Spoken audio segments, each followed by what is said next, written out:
Professor, bom dia.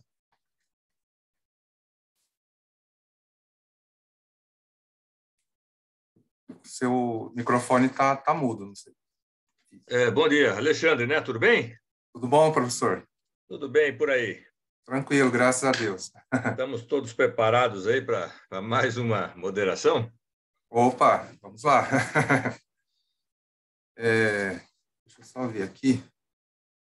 Isso. Professor, nós vamos ter outra professora moderadora, que é a professora Ana Lúcia também, tá? Na sessão. Uhum. Porque essa sessão ela tem duas áreas, né? Tecnologia 4.0 e gestão de operações. Isso. Aí Eu conversei com o professor Ademar, né? Falei, Ademar, tem dois moderadores. Falei, não, que juntou dois temas num só, né? Isso. Ele falou, não tem problema nenhum, não. Vamos aí, né? Vamos aí para Mais pessoas isso para aí. debater. Tá. A ordem tem alguma coisa? Começo eu, começa a professora, tanto faz. Tanto faz. Então, assim, aí vocês, né, tanto o senhor quanto a professora fazem uma introdução, né, de uma apresentação de 4 minutos, né, Uhum. e aí depois eu já vou começar a passar os vídeos, né. Então, Perfeito. cada vídeo, eu vou seguir a ordem que está aqui na minha lista, né. Então, são 4 trabalhos que vão ser apresentados. O vídeo Uhum. tem 8 minutos, né, em média 8 minutos. E aí, Isso. depois da apresentação do vídeo, aí vocês têm, né, todo mundo tem 8 minutos para fazer a Uhum. exploração, perguntas, né, o debate. Então, é um tempo muito curto, né, muito corrido, mas Não, mas assim que é bom, já dá um ritmo bom para a história, isso né? é. E eu E, vou fazer o papel do chato aqui de cobrar o tempo. não, tudo bem. Você sabe que é bom que às vezes a gente se entusiasma, né? E quando vê, já passou o tempo. O Alexandre, só uma perguntinha. Aqui está dizendo depois que é para acessar o, a ficha de moderação. Não consigo, né? Abrir isso aqui. Isso aqui abre depois? Como é que é? Mas acredito que sou eu que preencho, professor. Ah, tá. Tá, tá, Porque tá. aí essa ficha de moderação eu vou colocar quem estava presente. Aí eu estou com uma Ah, listinha legal. aqui, É né? isso Eu aí. vou Uhum. anotar tudo certinho para até Uhum. emissão de certificado, né? Ah, tá. E a gente vai receber também o certificado, o moderador, Sim, né? sim. Ah, Aham. beleza. No E própria avaliar a plataforma do sessão, depois a seminário. gente avalia também, né? Ou Isso. não? Aí no final da sessão eu coloco o link aqui, né, no Uhum, chat tá.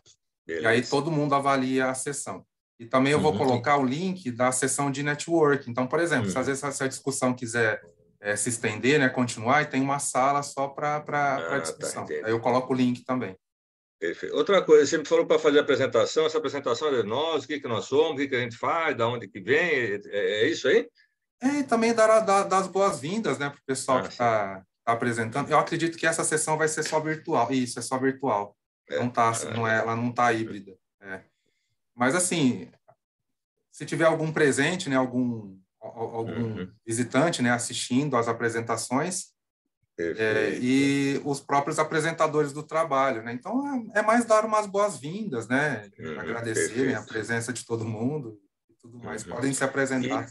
E diz uma curiosidade, então, Alexandre, você é da FEA também?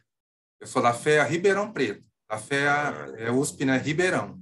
Uhum. E eu estou Maravilha. ajudando, né, trabalhando aqui como voluntário na FEA São Paulo, né?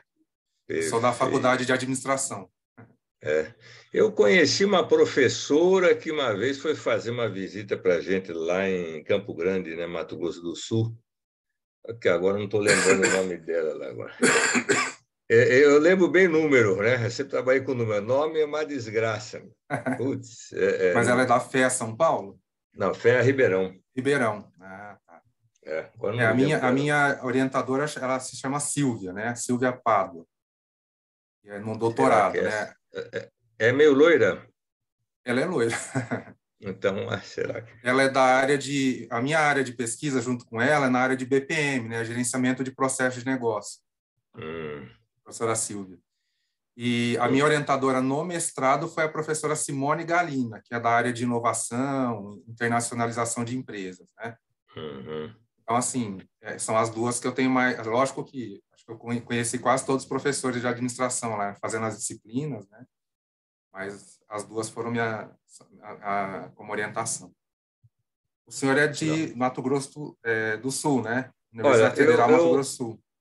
Eu sou da UFMS, mas estou terminando lá. Aposentei, estou terminando agora, que eu estou na pós-graduação, então termina esse semestre e chega, né? Eu Aham. já estou de volta aqui em São Paulo, sou paulistano, Ah, tá. vida inteira aqui, acabei caindo lá e lá fiquei, né? Até agora, né? Consegui me aposentar, nós já Certo. estamos aqui. Né? Mas é um Legal. bom aprendizado. Quando a gente sai de São Paulo, parece que você está no outro país, no outro mundo, viu? Não é nem país, outro mundo lá, né? É, né? Interessante essas. Eu trabalhei também muito tempo no Sebrae, Sim. e nessa brincadeira eu viajei praticamente o Brasil inteiro. Nossa Senhora. Então eu ia dar um curso que eu dava aqui em São Paulo, chegar no outro lugar, ainda bem que a gente já tem aquela Aham. malandragem de sala de aula, e a gente vai vendo o resultado. Falei, não, eu estou falando uma língua meio estranha aqui, deixa eu mudar um pouquinho o tom, mudar a frequência, mudar o foco aí para o pessoal Verdade, tem que entender. adequar, né? Exatamente. A gente está acostumado, nós temos valores aqui, né? Sim, sim. Isso, muito Lá eles forte, têm né? outros valores, né? Então aquilo que é importante para mim não é importante para ele lá tal. Então tá bom. Ah, o professor É Ademar verdade. entrou aí. Tudo bem, professor Ademar?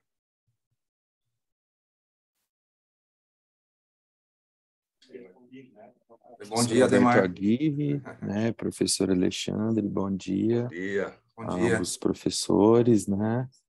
Professor Professor, você está Alexandre, sem som. Acho que agora ligou. Vamos ver. vocês me escutam agora? Eu tô te ouvindo. Professor Alberto, o senhor me escuta? Opa, sim, estou escutando agora. Tudo bem, professor? Prazer em conhecê-lo. Obrigado aí Ah, pelas orientações aí, pelas dicas. que Foram muito isso, importantes aí. a gente está aqui totalmente à disposição realmente para auxiliar, né? Em relação a dúvidas, né? E questões, né? E seja muito bem-vindo aí ao SEMEAD, né, professor Alberto, né, sobre a indicação do professor Trombone. Paulo Trombone, né? Paulo Isso. Trombone. Então, muito obrigado aí por aceitar, né, dar as suas contribuições aí nessa sala, né, como professor moderador. O professor Alexandre vai ser o debatedor, né, que vai te dar aí suporte na sessão, né? Alexandre, estou te colocando como anfitrião agora, você já deve ser anfitrião a partir de agora, né? Uhum. Já apareceu aqui. E você já verificou os vídeos lá, Alexandre? Se todos estão disponíveis? Eu testei ontem, Ademar. Consegui entrar em todos. Ah, tá. É porque teve alguns autores que não enviaram vídeos, sabe? Então, no seu caso aí, tá tudo certo. Então, todos os Sim, são vídeos estão quatro, aí. quatro trabalhos, né, que vão ser apresentados e ontem rodou todos. Tudo certinho. Ah, maravilha, então. Aí tem no cantinho embaixo do Zoom, aí tem o tiquezinho de compartilhar som, né? Você Isso, já, aham. já marcou também, né? Isso é a hora que eu for compartilhar. Isso, né? Aí Aparece. você pergunta pro pessoal se tá tudo certo. Uhum. Então é isso. Se por acaso alguém quiser apresentar verbalmente, a recomendação é que passe o vídeo, né? Mas se os professores moderadores autorizarem, Mas pelo que eu vi, os vídeos estão tão redondinhos, assim, tá dentro do tempo, né? Então aí acho que a gente vê com o professor Alberto também, né? Mas acho que o vídeo ficou legal, né? Nesse formato, passa o vídeo, depois abre para O discussão. debate, né? O professor Alberto é que decide também. Ok. isso. Tá joia. A professora Ana Facim deve entrar, né? Em alguns minutos, né? E aí a gente tem que passar aquela instrução, né? Você já falou com o professor Alberto, Alexandre? Já, aham. Que De fazer uma introdução, né? Uma boas-vindas, né? Já falei. isso, a questão dos dois temas, né? Isso, falei para ele. Ah, tá. Ele juntou os dois temas, então a gente acaba tendo dois moderadores. Ô, Ademar, só uma dúvida. Eu estava olhando aqui a ficha aqui na plataforma, né, online do SEMEAD, tem a ficha de moderação, né? Essa ficha de Uhum. moderação sou eu que preencho depois no final? Sim, a gente avalia, né, os moderadores e os moderadores avaliam a gente, né? Então eles têm lá também que É, acessar e fazer avaliação. e aí ele aparece nessa ficha quem estava presente. tá tudo, pelo que eu entendi, eu tenho que marcar quem estava presente na sessão. Exato. Se houver faltas, né, de Uhum. algum participante, né, você passa o vídeo, né, mas aí você comenta que Que não estava presente. não estava presente, então Porque acaba são que dois não. certificados, né? Tem um certificado de publicação e o de apresentação. Isso, normalmente é sempre assim, né? E aí vocês Uhum. comentam aí, né? A sessão já está sendo gravada, né? Aí vocês comentam que o vídeo foi reproduzido, mas que os autores não estavam presentes e por isso não vai haver discussão acerca do trabalho, né? Impossível, né? Perfeito. O André, professor Ademar, só uma curiosidade, o senhor é professor aqui da FEA? Não, nós, tanto eu como o professor Alexandre, né? Nós somos doutorandos, né? Da FEA-RP, né? Da Faculdade de Economia, Administração e Contabilidade de Ribeirão Preto, né? Fizemos mestrado juntos, eu e o professor Alexandre, né? Cada um na sua área, né? Mas fomos colegas no mestrado e também colegas no doutorado também. Já estamos aí, podemos dizer que encaminhando para a reta final do doutorado. E estamos aqui dando esse suporte, né? Para o SEMEAD aqui também, dando nossa contribuição e tendo o prazer aí de participar aí com professores, né, mais experientes como o senhor. Isso me lembra a minha situação um pouquinho diferente, né? Eu me formei e fui trabalhar no mercado e acabei voltando para a academia aí em 2005. Um colega meu lá do Sebrae era coordenador do curso de logística. E ele falou assim, Aguirre, eu estou precisando de professor de logística. Você entende? Aliás, trabalhei minha vida inteira com logística, né? Vai dar aula. Eu falei, você está doido, dar aula em faculdade? Isso é coisa para doido, né? Aí preparando aula, corrigindo prova, essas coisas, né? Mas tanto me amolou que eu acabei fazendo. Aí entrei para fazer o mestrado, tentei a FEA, não consegui, né? Acabei fazendo o mestrado doutorado na Poli, né? Engenharia de Minas, nessa parte de logística. Ah, legal. Então, estamos aí, né? Aposentei agora, mas ainda estou terminando aí o curso lá de pós-graduação. Então, esse ano eu termino aí dou uma encerrada aí, né? Um MBA, no caso? Oi? É um MBA, no caso, que você está fazendo? Não, é um programa de mestrado em administração pública, lá da UFMS. Seria um segundo mestrado, então? Não, isso daí eu estou dando aula lá no mestrado, né? Então, tenho meus Entendi. orientados lá, que eu preciso terminar a orientação, termina esse ano, né? É muito gostoso, mas dá um trabalho danado, né? Muito trabalho. Verdade. Bom, Enfim, Já vamos lá, são né? 8h30, né? E a professora Ana não entrou ainda, não sei por quê, né? Mas vamos aguardar aí uns 2 ou 3 minutinhos, né? Tá, Para ver sem problema. se ela se conecta. E ela é a líder, né, do tema de gestão de operações e serviços, né? Deixa eu olhar minha caixa de e-mail aqui para ver se ela está com o e-mail. O Alexandre, é professora Silvia, sim, viu? Eu estou achando aqui, mas eu não tenho o sobrenome dela. isso, é Silvinês da Lavalle de Pado. Deve ser essa daí. Mas nós convidamos ela para fazer uma palestra lá uns 3, 4 anos, sei lá, o tempo voa. Foi Vou outro dia, perguntar para ela. já passou 5 anos aí, né? É. E uma pessoa muito simpática, gostamos muito dela. Vou perguntar para ela. Uhum. Deve ver se ela lembra o professor Aguirre lá da UFMS. Né? Mas é muito bom, o interessante é a gente conhecer outros, né? Ontem eu participei, eu fui assistir uma outra sala para ver também como é que funcionava, né? O moderador é o professor do Mackenzie também, eu fiz Mackenzie, né, na minha graduação. Então é bom que a gente vai conhecendo, vai vendo, vai aumentando o networking aqui da gente, né? Bom, certeza. beleza. Pessoal, então já 8h31, né? É interessante a gente já iniciar, então você, Alexandre, já pode dar o start aí, né? E passar a palavra para o professor Alberto, né? E aí vocês começam pelo trabalho, né, da área dele, né? E a gente vai torcendo aí para a professora Ana se conectar aí nos próximos minutos para também dar as contribuições dela, né? Já temos pessoas presentes aí na sala, né? Professora Aline, né? Tive o prazer de conhecer ontem. Então, é isso aí, vamos dar o start aí, Alexandre. E pessoal, bom dia para todo mundo. Então, os presentes aqui, né? O professor Alberto, que é o professor moderador aqui da sessão, né? Que vai conduzir. Eu sou o Alexandre, eu vou auxiliar aqui toda na parte técnica da reprodução dos vídeos e também contribuições aí com o debate, né? Junto com o professor Ademar. Então, bom dia a todos aqui, os participantes, né? Estou marcando aqui, né? São os apresentadores de trabalho. E eu vou passar, então, a palavra ao professor Ademar para fazer essa abertura inicial. Professor Alexandre, professor Alberto. Alberto, isso. Alberto, Inclusive, desculpa. pessoal, vou sair, depois eu volto, porque eu tenho que dar suporte numa outra sala também, tá bom?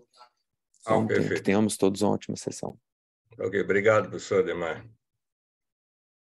Bom dia a todos, sejam todos bem-vindos e bem-vindas a essa nossa sala virtual, né, de apresentação dos trabalhos. Eu sou o professor Alberto Aguirre, eu sou da Universidade Federal do Mato Grosso do Sul, né? A minha graduação foi em Administração de Empresas e Ciências Contábeis.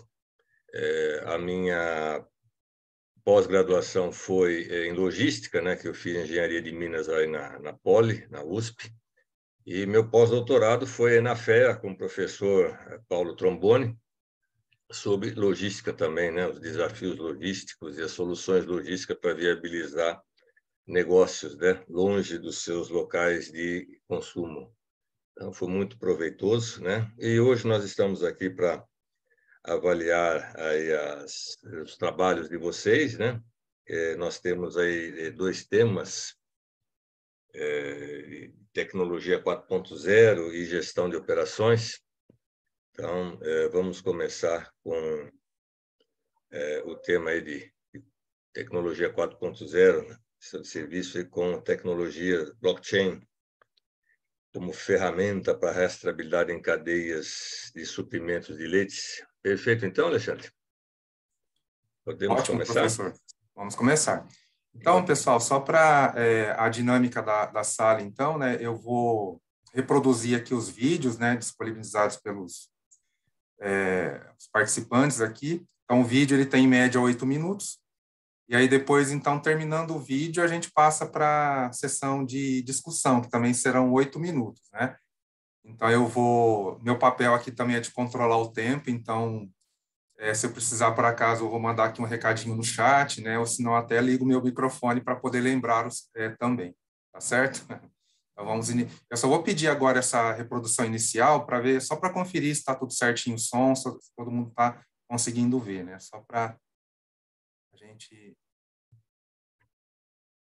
Deixa eu ver aqui.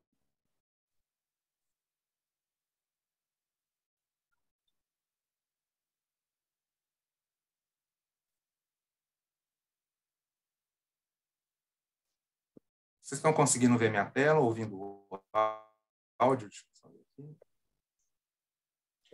Dá para ver a tela, sim. Meu nome é Eric. O áudio ainda não chegou, da mas... Universidade Federal de Juiz de Fora, eu vou falar um pouquinho sobre o meu trabalho enviado ao CMA. Eu acho que assim está um pouquinho baixo o som, acho que aumentar um pouquinho o volume, porque pessoal, okay, vocês tá estão tudo ouvindo? ok. Perfeito. Eu vou começar aqui então. Bom dia, meu nome é Eric. Fui aluno de mestrado da Universidade Federal de Juiz de Fora. Eu vou falar um pouquinho sobre o meu trabalho enviado ao CMA. É sobre a tecnologia blockchain como ferramenta para rastreabilidade de cadeias de suprimentos do leite. Uma breve introdução. Com o crescimento da população mundial, existe um aumento na demanda pela produção de alimentos que resulta em novos desafios para as cadeias de suprimentos agroalimentares. Esses desafios encontram a maior extensão dessas cadeias de suprimentos, muitas das vezes contando com variados participantes de diferentes países, muitas vezes participantes têm interesses conflitantes entre si, o que torna um ambiente propício para que contaminações de alimentos locais possam evoluir rapidamente ao ponto de atingir escalas globais. No caso das cadeias de suprimentos do leite, isso é acentuado devido ao leite ser um insumo altamente perecível, e essas cadeias apresentaram uma variedade de processos. Portanto, para entender os requisitos de segurança dos produtos, as cadeias de suprimentos do leite necessitam de sistemas de rastreabilidade eficientes para identificar de forma rápida e precisa os produtos não conformes. No entanto, os sistemas convencionais de rastreabilidade geralmente apresentam visibilidade limitada, impedindo o acompanhamento de ponta a ponta. Isso faz com que algumas empresas tenham se voltado para a tecnologia blockchain, procurando contornar essa deficiência. O blockchain, de forma simplificada, ele é um livro-razão distribuído e imutável. Um livro-razão semelhante ao da contabilidade, onde você tem as entradas e saídas das transações. Ele permite com que diversos participantes na rede acompanhem as informações e venham se destacando como uma ferramenta para a estabilidade em cadeias de suprimentos. No entanto, grande parte do emprego da tecnologia blockchain em cadeias de suprimentos ainda se encontra em fases experimentais.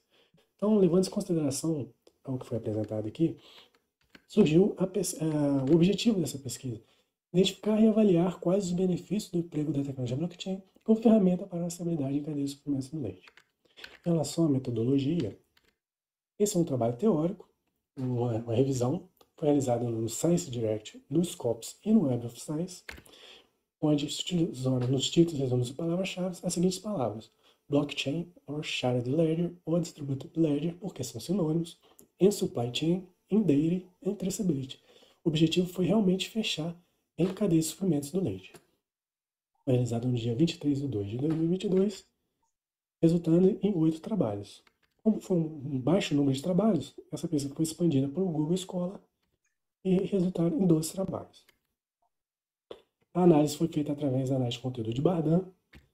Foi realizada a codificação dos diferentes textos com auxílio do software Atlas TI. E esses códigos foram separados em categorias de análise sistemática. Em relação aos resultados, vocês estão um baixo número de pesquisas, onde o trabalho mais antigo foi de 2018. Então, isso denota qual novidade é o emprego dessa tecnologia em cadeias de suprimentos do leite. Foram também encontrados diferentes tipos de trabalho. Então, foi utilizado o método de classificação utilizado por Wang Han e Benon Davis, que divide os trabalhos em descritivos, conceituais, preditivos e prescritivos. Desses tipos, 3 foram encontrados. O primeiro, que são os descritivos, relata o emprego da tecnologia blockchain que vem sendo utilizada nas cadeias de suprimentos do leite. Foram 2 trabalhos, eles partindo da observação de casos reais de implementação da tecnologia. Só que eles demonstraram a imaturidade da tecnologia blockchain, já que sua utilização ainda se encontra em fases experimentais. Em relação aos preditivos, eles exploraram como a tecnologia blockchain pode ser implementada em cadeias de suprimentos do leite. Foram 4 trabalhos e eles partiram de pesquisas exploratórias por meio de entrevistas ou de revisões teóricas a respeito do assunto. E por fim, os prescritivos, que apontam qual seria a melhor utilização da tecnologia blockchain em cadeias de suprimentos do leite. Foram 5 trabalhos. Eles apresentaram soluções para o compartilhamento das informações, para os custos de transação, além de frameworks de aplicações voltadas para a cadeia de suprimentos do leite. Em relação à discussão, o que foi possível perceber em relação aos trabalhos reunidos é que existe a possibilidade de otimização do compartilhamento das informações, o que proporciona transparência entre os diversos integrantes da rede. Também há a possibilidade de distribuição dos dados coletados para os participantes registrados no sistema, e muitas vezes esses dados coletados são através de sensores na internet das coisas. Os contratos inteligentes possam ser programados para certificar se os dados extraídos dos sensores são corretos, assim como na automatização das operações nas cadeias de suprimentos.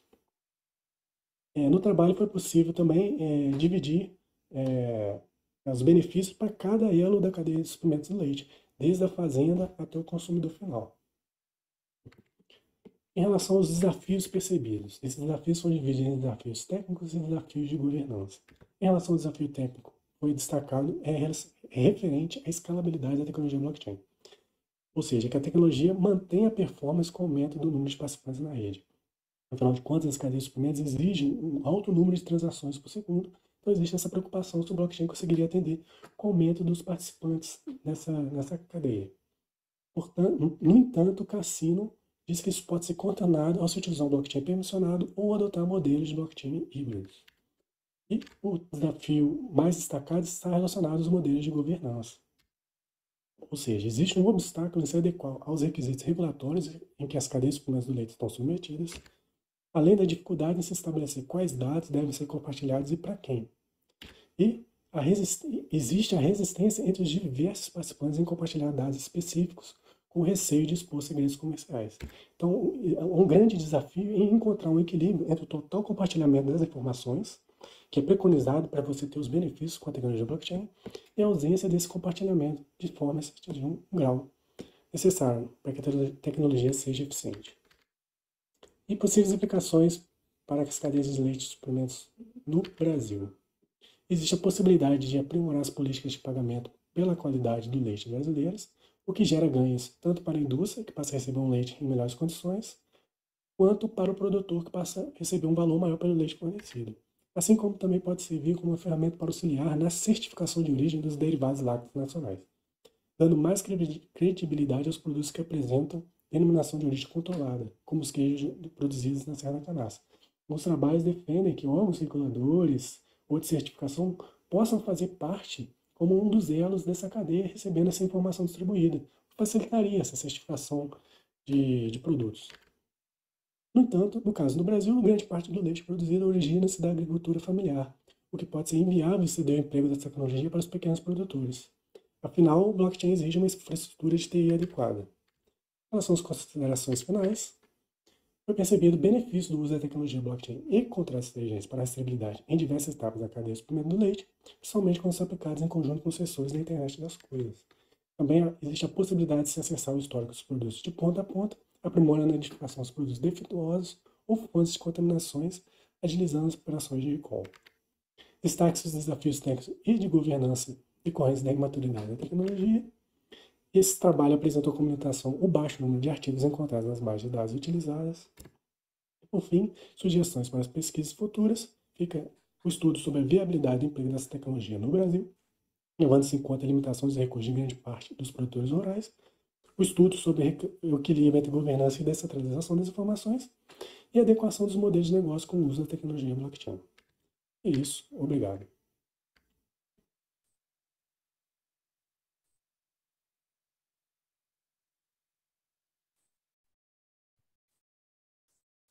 Pessoal, deu para ouvir certinho o vídeo, o som?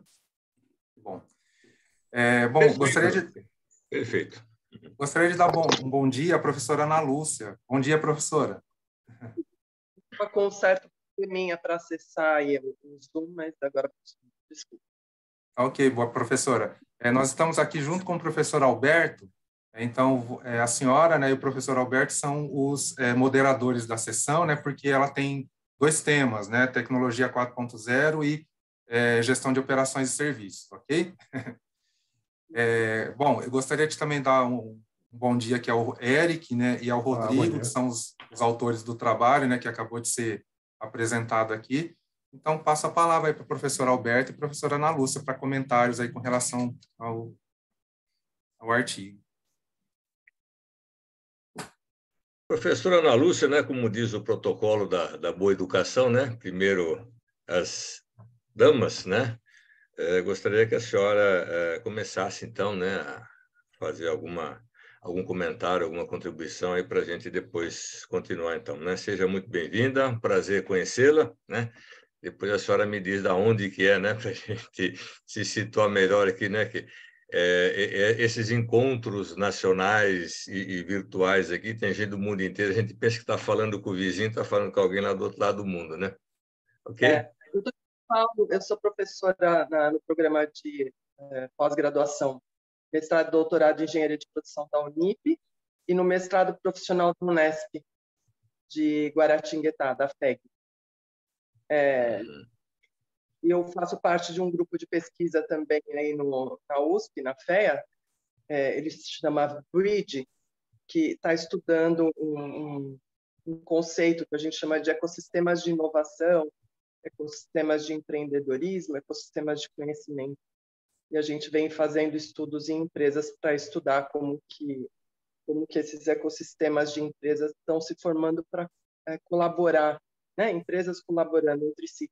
E eu acho que as tecnologias elas vieram muito para viabilizar isso, né? E principalmente para quem adota, né, plataformas digitais, ter uma maior rastreabilidade do que está acontecendo com seus parceiros e eu acho que a tecnologia blockchain realmente ela é muito nova, né? Acho que é por isso que principalmente no uso dela para diversos segmentos, né? Como a gente está vendo aí no trabalho do Alexandre, né? O primeiro autor, quem Não, fez não, a é Eric. É o O Eric primeiro e o autor é Eric. Rodrigo que estão presentes O aqui. Rodrigo e acho que a Rebeca não está. Tá. Então, eu acho que essa falta de trabalhos é porque ainda está em desenvolvimento, né? E também tem que tomar um pouquinho de cuidado com as palavras-chave. Às vezes a gente restringe muito, né? As palavras-chave e às vezes a teoria está usando às vezes palavras similares, né? Que vão identificar mesmo o fenômeno. Então, mas eu acho que as palavras-chave estão adequadas aí nesse estudo. E eu queria saber um pouco mais é o Eric que estava apresentando? Isso. Então, esse trabalho ele foi feito em que perspectiva? É um trabalho de formatura, é um trabalho de pesquisa de mestrado? O que é? Porque minha dissertação foi relacionada ao blockchain em relação às cadeias de suprimentos no Brasil. E aí, como eu estou com a proposta de futuramente fazer um doutorado, eu estou sondando algumas cadeias de suprimentos para ver se existe a possibilidade de talvez estabelecer um modelo de adoção, um framework de emprego dessa tecnologia. Eu escolhi essa cadeia do leite para dar uma sondada. Por isso aí saiu esse artigo. Eu estava sondando se é possível. Mais ou menos isso. Você fez seu mestrado? Na Universidade Federal de Juiz de Fora, em administração. Ah, legal. Porque tem 2 professores lá no meu programa. Uma é a professora Irenilza, que é lá da Unicamp, que está no programa de pós. Ela estuda muito essa área agrícola e pecuária, tá? Ela trabalha com tecnologia para fazer monitoramento, por exemplo, de criação de porcos, de criação de frangos. Eu acho que a professora Irenilza era interessante você conversar com ela. Eu acho que tem muita sinergia com o seu trabalho nesse aspecto de estudar as cadeias de suprimento nessa área agro, que eu acho que é um tema. O setor agro ele está em franco desenvolvimento. Eu acho que é bacana se você fizer alguma coisa nesse setor. Eu acho que tem bastante possibilidades de uso de tecnologia, cada vez está expandindo mais. E o professor Rodrigo Franco ele estuda blockchain. E o uso dessa tecnologia, ele é um dos professores lá que trabalham com tecnologia aplicada a operações. Então, eu acho que era interessante se você desse uma olhada no trabalho deles, se você quiser contato com eles depois, eu acho que é interessante. É bem por aí mesmo. Mesmo você não tendo interesse de fazer o seu doutorado lá na Unip, né? Mas eu acho que é pena você ter contato com esses pesquisadores. Certo. Eu acho que é muito promissor esse seu trabalho. Obrigado. Eu acho. É isso. Muito obrigado, então, professora Ana Lúcia. Tá? Quero parabenizar aí o grupo aí que fez esse trabalho, né? O Eric, né, que está aí acompanhando com a gente.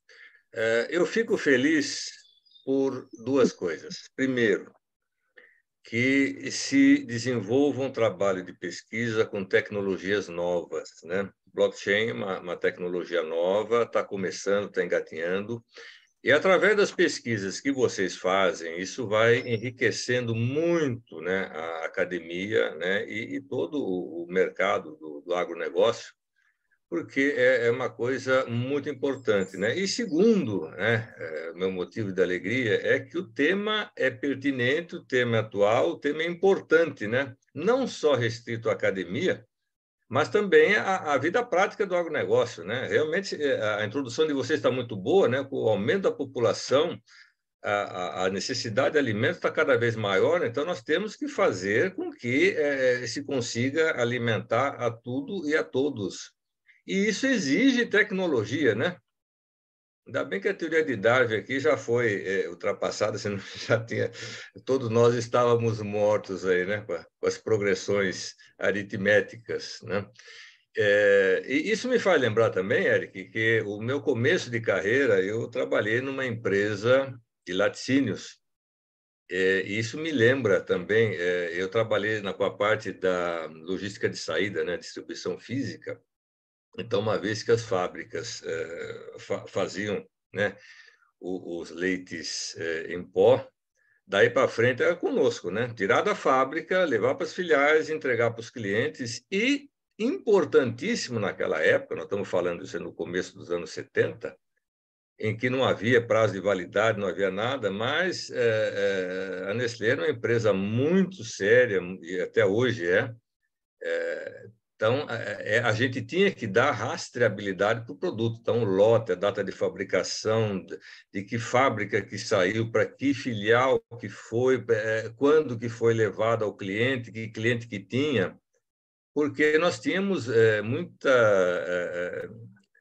às vezes, alguns problemas, apesar de todo o acompanhamento que era feito no processamento do leite, uma vez ou outra dava algum probleminha. Quer dizer, estava fora do padrão da empresa, mas estava dentro dos padrões aí do Ministério da Agricultura, né, do DIPO, do CIF, estava dentro dos padrões, mas para nós não. Então, a gente descartava aqueles produtos lá, eu achava, dava um dó danado de fazer isso aí, mas o importante é isso.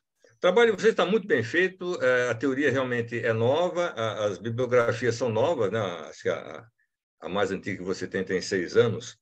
Agora, uma sugestão para um trabalho futuro, ou se você quiser continuar, né, no doutorado por essa linha, eu acho que falta a cereja do bolo, que seria o acompanhamento a uma cadeia, né, de abastecimento do leite, né? Um caso prático, né? Como é que se retira? Eu me lembro que eu não fazia parte, mas eu visitava as fábricas e era curioso, né? Queria saber como é que funcionava. Então, era assim, eles iam coletando dos diversos produtores familiares e iam identificando o leite, né? Chegava lá na usina, ele era testado para ver problemas de contaminação, teor de gordura, água, etc, etc. Então, tudo isso era feito. Agora, com essa tecnologia, claro que a possibilidade de ampliação e de detalhamento é muito maior, né? Então, se tivesse um caso prático, como continuação do trabalho, seria perfeito. Tá? Eu não mas, vou no ter, geral... não vou ter, acho que um caso prático com a tecnologia. Eu teria que, talvez, ver a convencional e supor que poderia ser otimizado com a tecnologia. Seria, porque já existe a tecnologia sendo utilizada em outras cadeias de suprimentos, mas a do leite no Brasil, eu, pelo menos, não identifiquei ainda. Tem que fazer essa linha. Isso. Talvez. Aí ficaria perfeito, né? E a grande vantagem do blockchain é que você pode fazer isso com várias outras, né? Não necessariamente só o leite, mas o leite é uma das coisas que, né, como é consumido por criança, por todo mundo, pode, né, gerar problema. Mas está muito bom, está bem desenvolvido, está uma linguagem fácil, né? Outra coisa que eu sempre bato na tecla é um bom trabalho científico, aquele que qualquer um pode ler. Entenda-se qualquer um, as pessoas que não são do ramo, que consigam entender o que se está trabalhando, porque tem trabalhos que estão muito bem feitos, mas ninguém entende, né? É que nem o pessoal do direito, né? Eles conseguem fazer a coisa com os termos que ninguém entende, só eles. Então, esse trabalho não, esse trabalho está bem escrito, está bem desenvolvido, segue uma sequência lógica de desenvolvimento, dá para entender, né? E agora, claro, o desafio para você é justamente acompanhar na prática um caso aí, que aí fecharia com tudo. Aí você vê a dificuldade, né? Do pequeno, do médio, do transportador, do receptor, do processamento, da estocagem, da transferência para filial, até chegar no ponto de venda, né? Eu também me lembro que nós tivemos uma vez um problema, não foi com leite, foi com outro produto.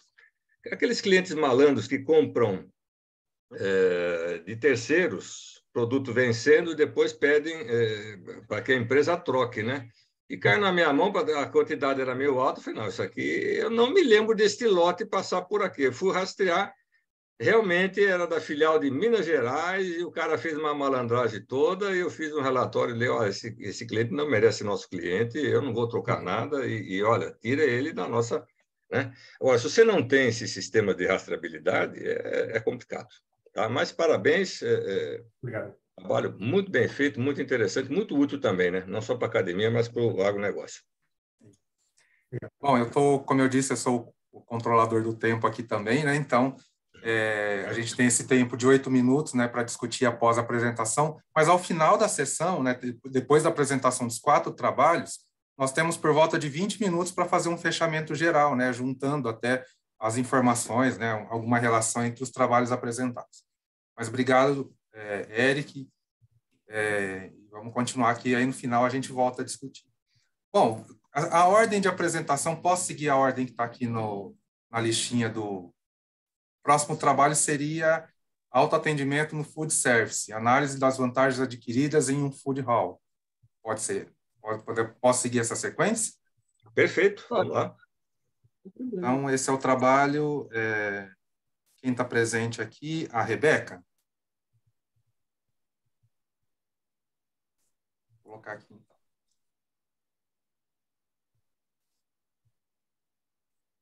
A Rebeca.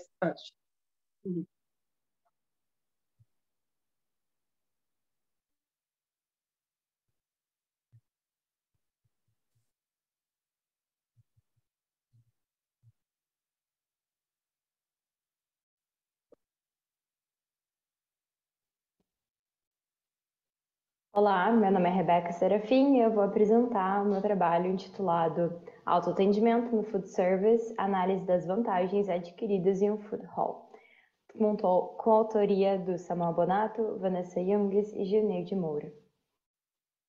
O trabalho ele vai ser apresentado nesta ordem.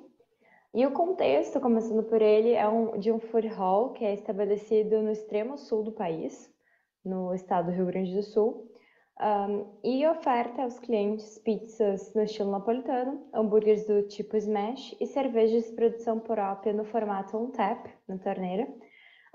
O local conta com espaço físico e também serviço de entrega. O que é bastante importante aqui são as características tecnológicas que permitem o autoatendimento no local.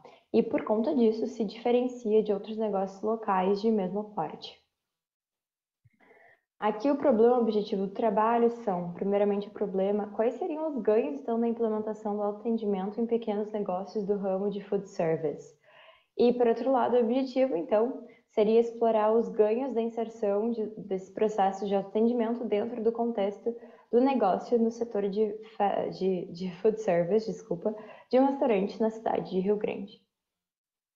Os benefícios e barreiras do autoatendimento. Como benefícios, nós temos apontados por Kimes e Barry a economia de capital, tem o ganho de tempo no serviço, as falhas humanas são evitadas, teria comodidade para o cliente também, que ele faz as ações do seu tempo, não precisa ficar esperando alguém vir atendê-lo, e maior controle para o cliente justamente por conta do último tópico.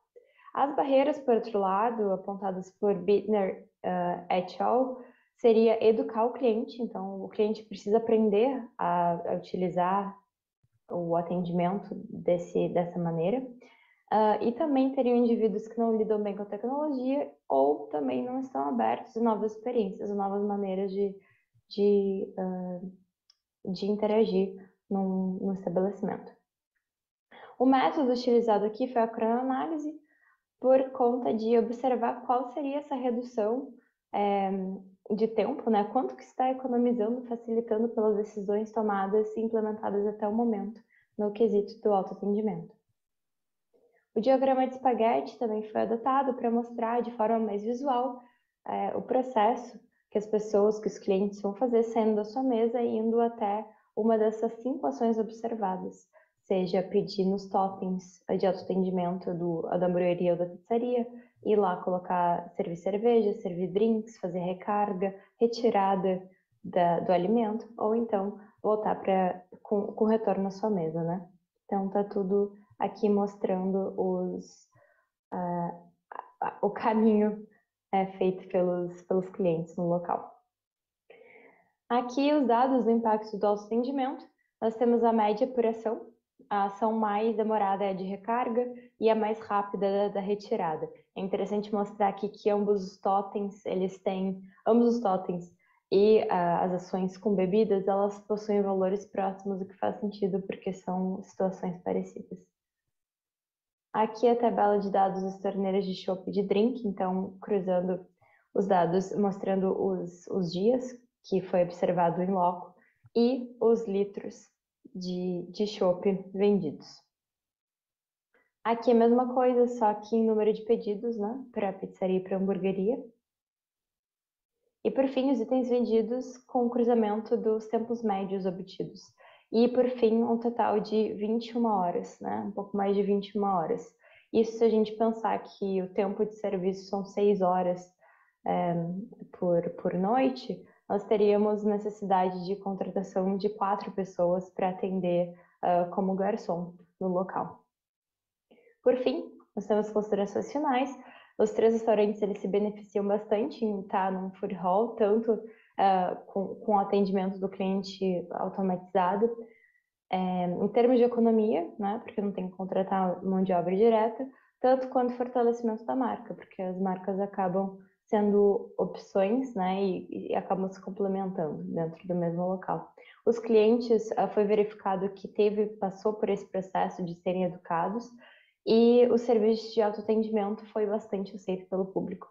Como limitações, a gente tem que a cronoanálise, ela não foi realizada em cada uma das mesas situadas no ambiente externo, né? A visão de quem estava coletando, quando chegava na porta, era o momento que a gente parava de coletar o dado. Então, todas as mesas da rua não foram identificadas uma a uma no fim do trajeto, mas sim como o trajeto terminava na porta.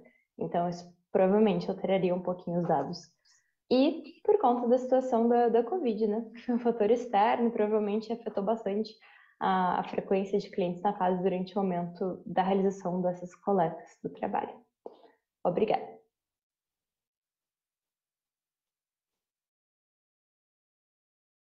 Oi, bom dia. Eu tive um pequeno problema aqui. Eu tive que me ausentar por uns minutos e quando eu voltei já estava no meio da minha apresentação. Peço desculpas.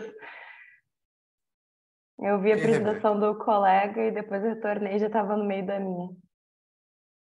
Bom, ok. Então, deixamos aqui com a professora Ana Lúcia ou o professor Alberto, né, para seus comentários aqui. 8 minutinhos.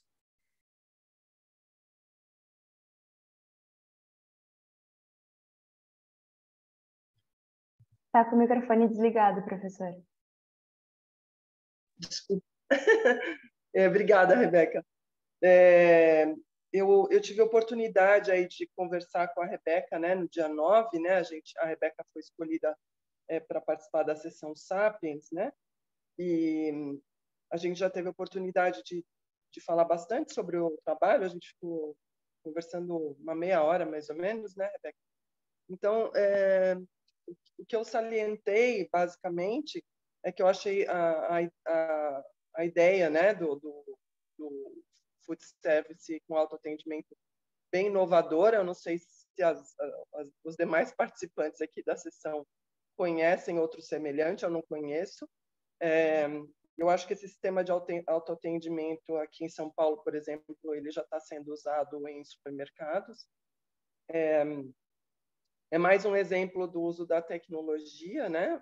Das tecnologias mais recentes aí, não tão recentes, né? Porque essa parte de automação comercial não é muito recente, mas essa parte de autoatendimento nos supermercados já era comum fora do Brasil, agora está chegando aqui. Então, acho que é um fator, uma pesquisa interessante. A pesquisa da Rebeca foi feita no âmbito do TCC, né, do curso dela de administração. Então, eu parabenizei aí a Rebeca por já ter tido esse ímpeto, né, de já publicar esse trabalho, já apresentar no congresso. Acho que isso é bacana para desenvolver o trabalho dela. E outra coisa que eu falei que eu achei bem interessante no trabalho dela foi essa questão da educação, né, do usuário, que é muito importante aí no contexto do trabalho dela, que ela trouxe como uma barreira, né, e a gente falou bastante sobre isso. Uma coisa que eu falei para a Rebeca, que apesar de a parte de transformação digital ser importante no trabalho dela, ela foi pouco citada, né? Então, uma evolução do trabalho seria trazer esse aspecto da transformação digital e como que ela está possibilitando esses novos modelos de negócio, né, como esse do autoatendimento nos comércios, por exemplo. Então é isso, só dar parabéns para a Rebeca, que eu já tinha dado, né? E fazendo só um resumo do que eu já tinha conversado com ela. É isso, professor Alberto, puder implementar. Muito obrigado, professora Ana Lúcia. O que eu vou dizer para a Rebeca, hein? Depois que a professora Ana Lúcia já falou tudo, né? Vou falar só uma coisinha simples. Parabéns. Trabalho muito bem feito, né? Como eu estava falando aí para o Eric, eu fico muito chateado quando TCCs ou dissertações ou teses ficam divagando na teoria, né? O importante, eu acho que um dos trabalhos mais importantes da academia é transformar a teoria em prática, né? Ou seja, disponibilizar para o mercado alguma técnica, algo novo, né? Então, realmente, inovação traz resistência, né? Eu tive sorte, aí, como eu tenho uma tenra idade, eu peguei várias transformações, né, desde o início do trabalho lá, né? A gente pegou telex, depois pegou fax, né? Hoje já tem isso, né? Eu só não peguei ainda a mensagem a tambor, né? Isso aí eu vim logo depois disso aí. Mas o seu trabalho, Rebeca, está muito interessante, pega, como se diz, pega na veia, né? Eu só teria uma sugestão para você, já que você falou de ganhos, assim, de evitar problemas humanos, falhas humanas, que isso é muito comum, né? É terrivelmente chato você pedir alguma coisa e vir em coisa errada, né? Só faltaria você fazer uma pequena comparação de investimento, né?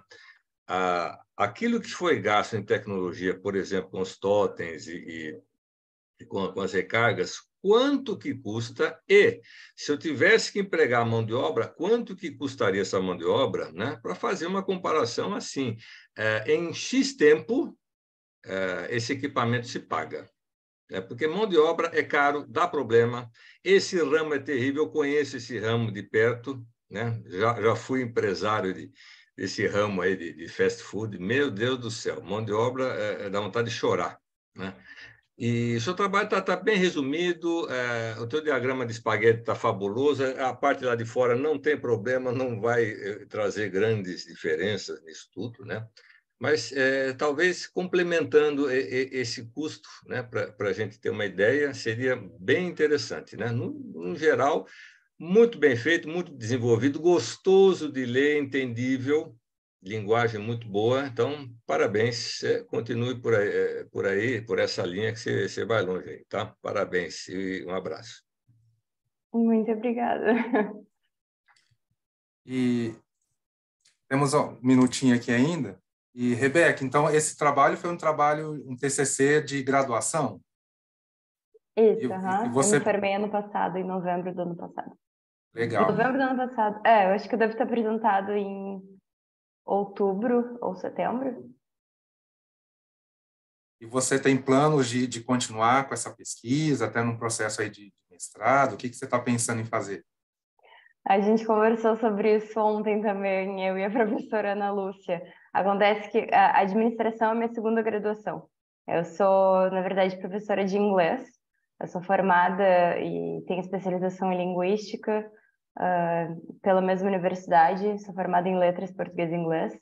E administração eu resolvi fazer logo depois que eu me formei em letras, por conta de estar um tanto insatisfeita e de não ver as coisas na prática. É isso que o professor Alberto estava relatando, foi o que realmente me motivou a fazer administração e seguir, tentar uma outra área. Porque eu gosto de várias coisas da administração também. O restaurante qual eu investiguei, que foi feita a pesquisa, é do meu noivo. Então, foi bem interessante, assim, foi prazerosa essa pesquisa. Diferente da minha outra área, que eu acho que é muito abstrato, a gente não vê as coisas na prática acontecendo assim. Até dá para ver, mas não é tão concreto assim, de fazer medições, de conseguir observar e mostrar para os outros o que está acontecendo. É uma outra perspectiva. Então, Atualmente eu trabalho como professora de inglês, eu ensino inglês para adultos, com fins específicos. Geralmente quem está indo para o exterior ou quer passar no TOEFL ou coisas do tipo, me procura para fazer aulas. Em paralelo, eu estou fazendo mestrado em letras também, mas eu fiquei pensando, assim, eu ainda tendo para as duas áreas, talvez eu siga essa pesquisa, sim, porque o professor Samuel, que foi meu orientador e também coautor desse trabalho inscrito no evento, ele me puxa, né, para as publicações, sabe que eu tenho interesse por ser, né, um trabalho sobre um negócio que está na minha vida pessoal também. Então, sim, talvez eu siga ainda mesmo não estando especificamente ainda nessa área de atuação, né, dentro de um mestrado de administração, por exemplo. Acho que não sei se te Bom, mas respondi. tomara que você vá, porque como o professor Alberto comentou também, a gente precisa muito essa visão de aplicação, né, de prática na academia. Lógico que a gente usa como base, né, tem como fundamento as teorias, não tem como, mas esse avanço também na aplicação, né, nas contribuições gerenciais, isso é muito importante. Parabéns. Obrigada. Bom, podemos continuar?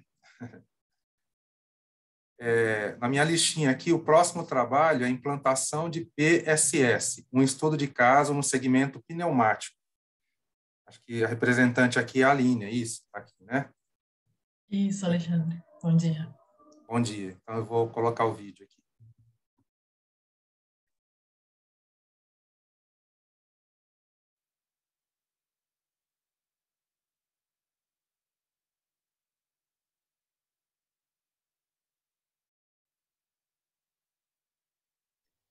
Implantação de PSS, um estudo de caso no segmento pneumático. Esse trabalho foi realizado pelos autores Ana Flávia Martim, Bruno Cury, Juliana Bering, Aline Sack e Veridiana Rotondaro. O setor de serviços, a partir da década de 80, começou a ganhar destaque no Brasil com a introdução da ideia de valor-utilidade, ou seja, a demanda por bens e serviços passaram a ser considerados elementos geradores de riqueza.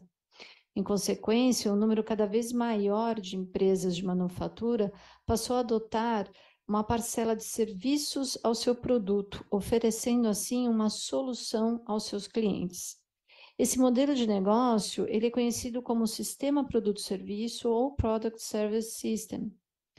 E ele visa a inclusão de serviços ao portfólio de produtos de uma empresa tradicionalmente de manufatura.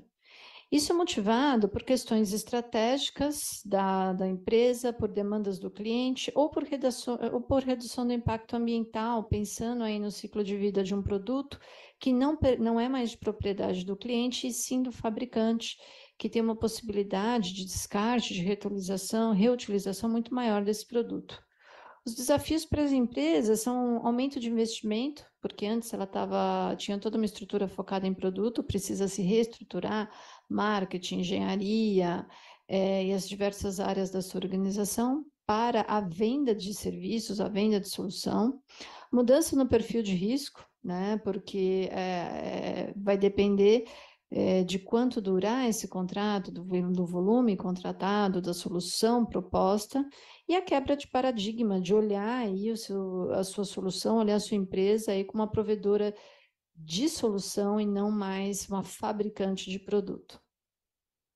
Então, esse trabalho, ele tinha um problema de pesquisa, foi como empresas de segmentos tradicionalmente manufatureiros, como o pneumático, têm alterado seu portfólio para adotar soluções, produtos e serviços.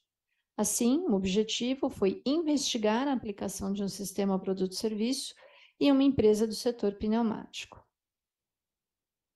O referencial teórico, ele se baseou principalmente em alguns construtos que foram modelo de negócio, design e modularização do PSS, implantação do PSS e resultado. Aqui a gente tem os desdobramentos de cada um desses construtos e à direita temos os autores e as referências utilizadas. Esse trabalho, ele caracterizou-se por uma abordagem de pesquisa qualitativa e estratégia exploratória, usando como método o estudo de caso. A empresa objeto desse estudo, ela foi selecionada pois ela estava passando por um momento onde ela estava deixando de vender somente produto e se estruturando para oferecer uma solução, um sistema produto-serviço para uma parte dos seus clientes. A seleção dos entrevistados, ela obedeceu critérios de conveniência, entretanto, para que eles pudessem participar, para que esses entrevistados pudessem participar, eles teriam que ou ter participado ou estar participando da estruturação dessa solução ou mesmo da prestação dessa solução para os clientes. Então, como que se estruturou essa solução produto-serviço, que aqui nesse trabalho foi chamado de PSS Gestão de Pneus? A empresa tem um nome próprio, mas por questões de sigilo a gente não vai apresentar esse nome no trabalho, não apresentou. Então, utilizando aí essa estrutura inicialmente proposta por Monte e adaptada pelos autores para esse trabalho, a solução é composta por produtos, que são bandas e pneus, serviços de borracharia, de recapagem e de diagnóstico, além de consultoria técnica quando necessária, e gestão de toda essa estrutura, gestão da mão de obra. Então, nem todos os clientes da empresa participaram dessa fase inicial da venda dessa solução. Selecionou-se clientes de menor porte, cujo tinha um retorno com alta frequência, um volume mínimo mensal e que estavam dispostos a terceirizar a mão de obra, a não mais realizar essa questão de manutenção dos seus pneus, das suas frotas, dos veículos das suas frotas. Os contratos realizados eram de 36 meses, flexíveis, tanto para entrada ou saída da empresa de pneus ou dos seus clientes, e com prazo para revisão de valores. Essa solução é cobrada de forma mensal, como uma mensalidade, baseada em custo da frota, quilômetro por mês, volume e honorários de terceiros. A gente vê muito em literatura do PSS essa questão de se criar uma rede de apoio. Aqui essa empresa de fabricante de pneus, alguns serviços, né, de diagnóstico, de análise, até de descarte do pneu, ela terceirizava, né? Para o cliente dela isso era transparente, sempre era empresa de pneu, mas para ela estruturava uma rede de apoio para poder prestar essa solução de forma completa. Descarte do pneu, sempre se fazia uma análise e laudo do fim de vida útil do pneu. 90% dos pneus são triturados e utilizados em bases asfálticas e não gera custo para a frota e nem para a empresa. Benefícios para a empresa: fidelização do cliente, que passa a ficar um tempo maior com ela, porque ele não simplesmente compra o pneu e vai embora. Ele fecha um contrato aí de solução, de prestação de serviço, onde o pneu é uma parcela, né? Mas não mais somente a parcela de compra, mas sim uma parcela da solução. Receita contínua, descomoditização, porque estamos falando de um produto que é um commodity, né, e que passa, né, a ter um valor diferenciado para o cliente. Por quê? Porque a solução agrega valor ao produto. Benefícios para o cliente: ele tem as suas necessidades específicas mais bem atendida por um corpo técnico especializado que faz um controle de custo. Hoje, para uma empresa, para esses clientes dessa empresa, o pneu é o segundo maior custo dentro da frota. Então, para eles, ter uma maior vida útil do pneu, porque tem um suporte especializado e técnico, permite com que eles foquem no core business e tenham redução de custo. Como conclusão, né, o que a gente pôde constatar? O trabalho está bem mais detalhado, inclusive com questões de como o cliente via a empresa antes, como ele vê depois, mas para a empresa, né, focando aí na empresa que era o objetivo, aí o foco da análise, houve um aumento de faturamento desses clientes e um aumento significativo de volume, fidelização desses clientes, redução de impostos associados à prestação de serviço, aumento das margens de lucro e descomoditização do produto. Eles estão numa fase agora onde eles vão oferecer essa solução para os seus clientes maiores, porque eles tiveram um sucesso muito grande com esse público, né, com essa parcela dos seus clientes que eles selecionaram aí inicialmente. Então, o estudo mostrou essa clara aplicação, adaptação da empresa e adaptação aí dos clientes que tiveram uma aceitação muito grande dessa solução proposta. Por fim, a gente tem aqui algumas das referências utilizadas que aparecem de forma completa no trabalho e agradeço a atenção. Muito obrigada.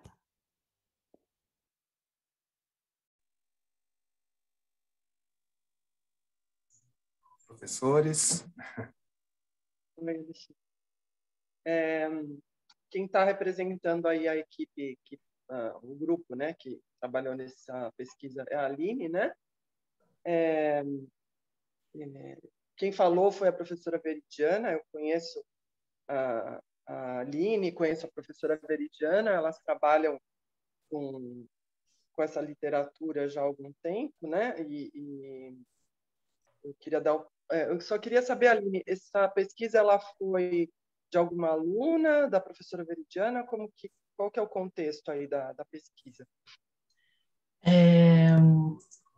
Na verdade, deixa eu me lembrar, a gente trabalhou um pouquinho juntas a primeira autora, né? Estava desenvolvendo estágio de conclusão de curso na empresa, né? E aí a gente identificou... Desculpa? Nessa empresa onde foi realizado o estudo de caso. Nessa empresa, que é mundialmente conhecida. E aí a gente identificou essa oportunidade, né? E aí a gente acabou desenvolvendo o trabalho de conclusão de curso e evoluindo para um artigo, né? Então foi esse, e aí ainda tem os desdobramentos, ainda, né? Tem bastante material. Muito bacana. E uma coisa que eu acho que até foi a revisora que salientou isso, uma das revisoras do trabalho, que é uma pessoa que é muito dedicada a essa área de sistemas, produto e serviço, né? Ela viu potencial no trabalho para vocês olharem, né, essa relação do PSS com relação aos cuidados com a sustentabilidade ambiental e as pressões dos órgãos regulatórios, que tem a ver com a lei de destinação de resíduos sólidos, né? Então, ela falou, apesar de vocês não terem feito essa discussão, pelo conteúdo do trabalho, ela vê como uma possibilidade de explorar isso, né? Como que o PSS pode ajudar na história da implantação de um sistema de economia circular, por exemplo, né? Principalmente nessa questão dos pneus, né? Que são, a gente sabe que tem agora que estão começando, né, a usar em asfalto, essas coisas, mas era um grande problema, né? Então, eu acho que seria eu não sei se vocês já estão trabalhando esse viés, né? Mas eu acho que é interessante fazer esse tipo de relação, né? Em como que o PSS pode ajudar na implantação de uma melhor destinação, né, dos produtos aí que estão sendo que podem poluir o ambiente, na verdade, né? Aí eu queria que você falasse um pouquinho sobre isso. Sim, sem dúvida.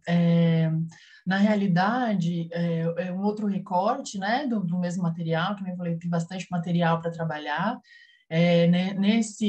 Como era um aluno de graduação, a gente acabou focando um pouco nessa questão mais de viabilidade, né, na questão das margens. Eles ficaram bem admirados, o tanto de margem financeira, né, que eles conseguiram pela aplicação do PSS, dessa fatia de serviços, e realmente estavam já fazia 5 anos dessa movimentação, então agora que eles foi feito um estudo longitudinal, agora que eles estavam realmente identificando os frutos de toda essa mobilização estrutural, né?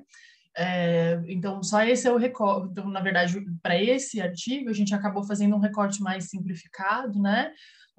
Mais para demonstrar assim, poxa, é uma empresa super grande, de nível mundial, e mesmo assim, como demorou, porque o PSS não é uma coisa nova, né? Na verdade, ele provém aí da década de, sei lá, 80, um pouquinho antes, sabe? Que ele teve um boom, né? E aí, então, na verdade, esse artigo a gente tentou dar uma simplificada para ver assim, olha, mesmo a questão do mindset da empresa, da organização, teve que ser super trabalhado, né?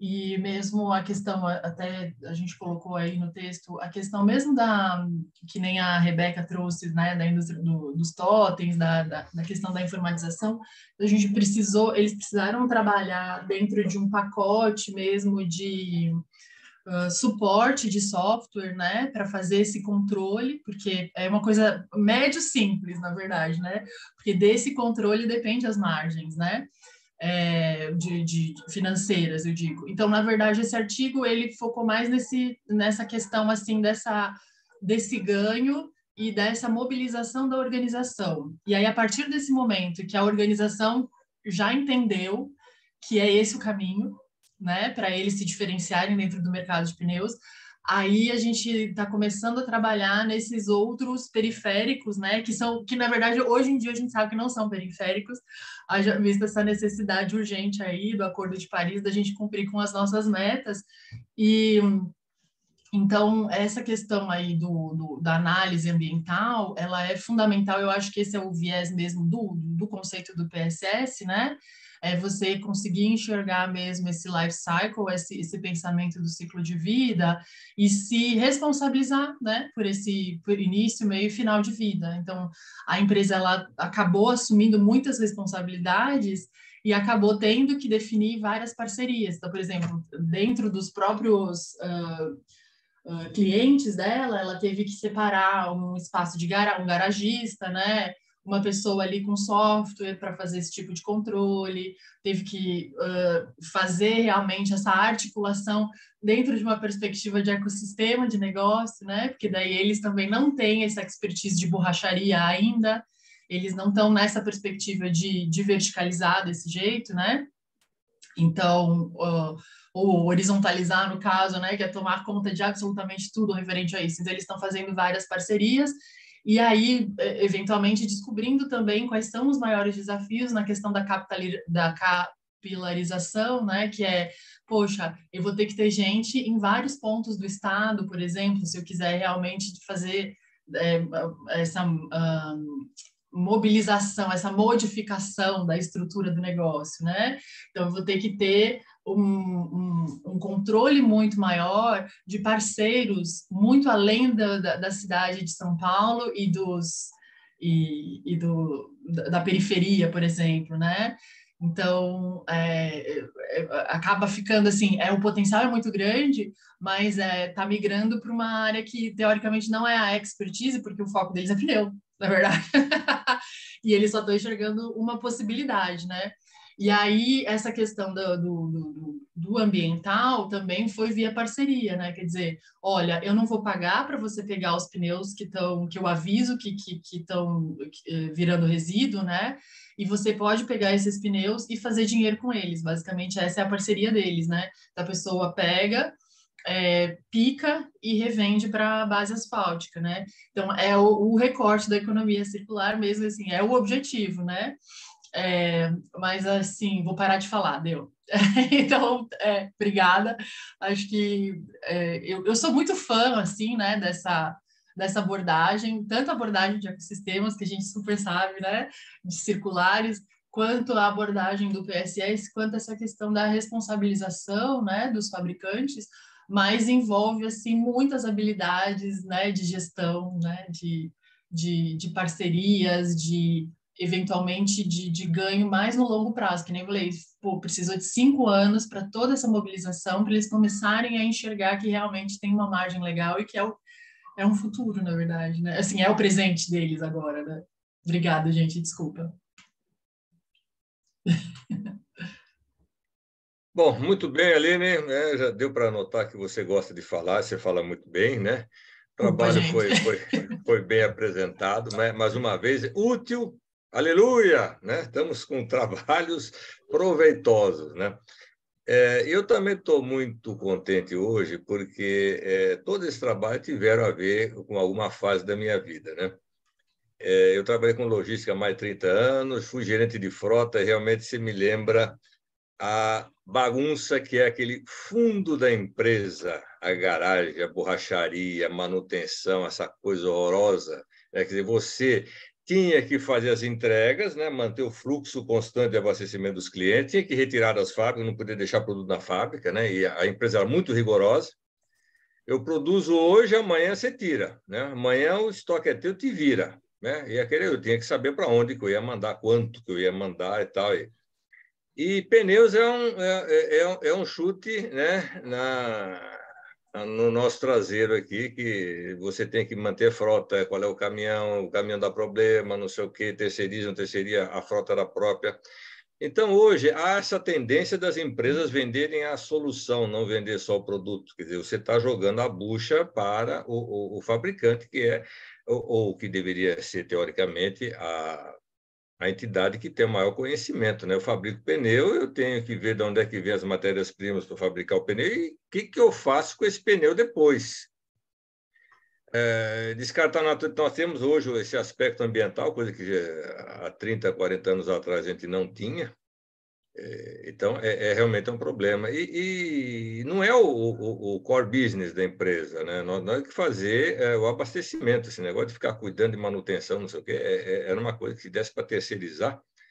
Né? Eu trabalhei numa multinacional também, além de toda a logística de fabricação e distribuição para o Brasil inteiro, ainda tinha o restaurante da empresa, todo dia tinha que comprar alface, tomate, fruta, essas coisas. E uma vez fui falar com o presidente, falei, o que você está achando? Eu falei, olha, eu não tenho tempo para trabalhar, para pensar, eu só estou fazendo todo dia cotação de alface, cenoura, arroz, feijão, isso daí não é função minha. Terceiriza, contrata uma empresa aqui, pronto, faz assim, olha, eu quero tantas refeições de qualidade por dia, pronto, não, eu tenho que ficar cuidando de tudo. Né? Então, depois de um certo tempo, também conseguimos passar para frente o restaurante. Mas é por aí, é prático, mostra a economia. Talvez falta a gente computar, né, nesse cálculo de custo aqui, a economia de espaço, de gente, não sei o quê, só para a solução. E isso é muito importante, que, aliás, acaba ficando mais barato. E pelo próprio fabricante também, por economia de escala, ele vai centralizando essas coisas, né? Então, o descarte, a manutenção, essas coisas, você tem uma equipe maior e que atende mais gente, que, no final das contas, acaba sendo mais barato. Mas muito bom. Muito bem feito e muito útil esse trabalho, tá? Então, de parabéns mais uma vez, né? Era isso que eu tinha a comentar. Obrigado. É isso aí, parabéns, Aline. Bom, vamos dar andamento aqui, porque aí no final, né, acredito que vai sobrar um pouquinho de tempo, né, para a gente poder fazer até uma discussão final, né, até juntando aí as ideias dos 4 trabalhos apresentados. Então, parabéns, Aline. Agora o próximo, então, é o último trabalho. Só conferir na minha lista aqui. Peraí. Fechou.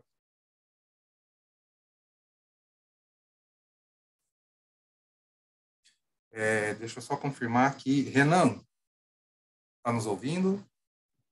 Estou sim, estou aqui.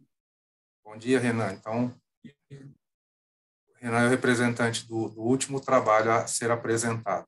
Deixa eu abrir aqui, pera só um minutinho. Aqui.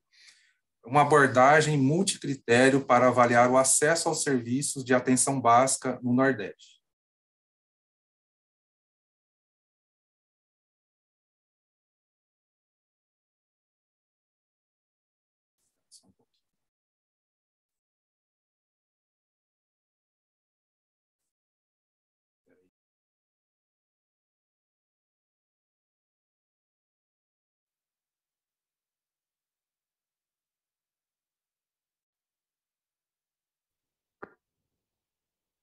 Olá, eu sou Renan Felinto, professor aqui da UFESA, e hoje eu vim apresentar um trabalho que foi desenvolvido em parceria com a aluna de Iniciação Científica Esmirna, que trata de uma abordagem multicritério para avaliar o acesso aos serviços de atenção básica no Nordeste.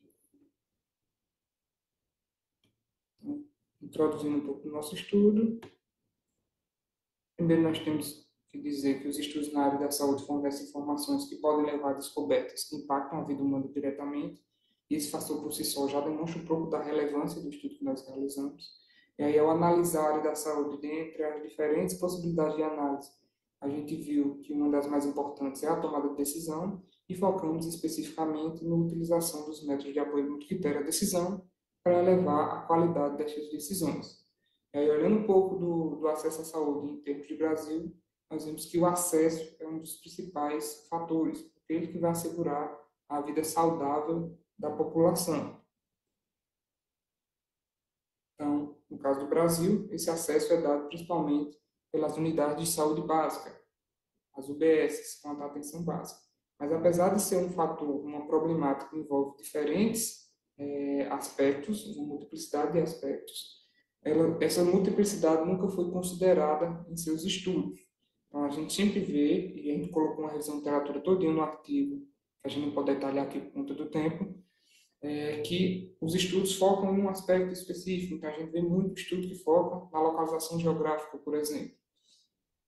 Mas, apesar de tudo, e também apesar da adequabilidade do apoio multicritério à decisão à problemática, não existem estudos que avaliem esse acesso através de seus métodos, e por isso o nosso objetivo foi propor um índice de avaliação do acesso aos serviços de atenção básica de saúde pública no Nordeste, por meio de uma abordagem multicritério. Em termos de método, nós seguimos as 3 etapas sugeridas por de Almeida et al. 2015, em que na primeira fase nós definimos alternativas e critérios. Os nossos critérios são baseados no banco de dados do Ministério da Saúde, e nós utilizamos 3: o número de unidades básicas de saúde, o número de equipes de saúde da família e o número de agente comunitário da saúde. Aqui na tabelinha vocês podem ver toda a explicação, como foi feito o cálculo e alguns autores que nós nos baseamos para essa definição. As alternativas, apesar de ser um modelo aplicável a qualquer região brasileira, nós focamos no presente estudo na região Nordeste, então nós consideramos 9 estados e 1.793 municípios que essa região possui. E após essa primeira fase de definição, nós definimos o método que nós iríamos utilizar, e foi definido o RTOPS, que é uma extensão do TOPS clássico, que apesar de ser bem bastante utilizado, sofre com alguns problemas, como por exemplo o ranking reverso. Aqui nós temos os 10 passos que são utilizados, que são desenvolvidos no RTOPS, em que o 10º passo é a ordenação decrescente, e em conjunto com o RTOPS nós utilizamos o método da entropia para a definição da importância relativa, ou seja, do peso de cada um dos critérios. Para exemplificar no artigo, já que nós não tínhamos espaço suficiente para colocar todos os estados, nós fizemos a aplicação do método para Pernambuco. Então, aqui nós temos a matriz de decisão, os pesos e o resultado final obtido para todos os municípios, mas em termos de apresentação, os 5 primeiros e os 5 últimos.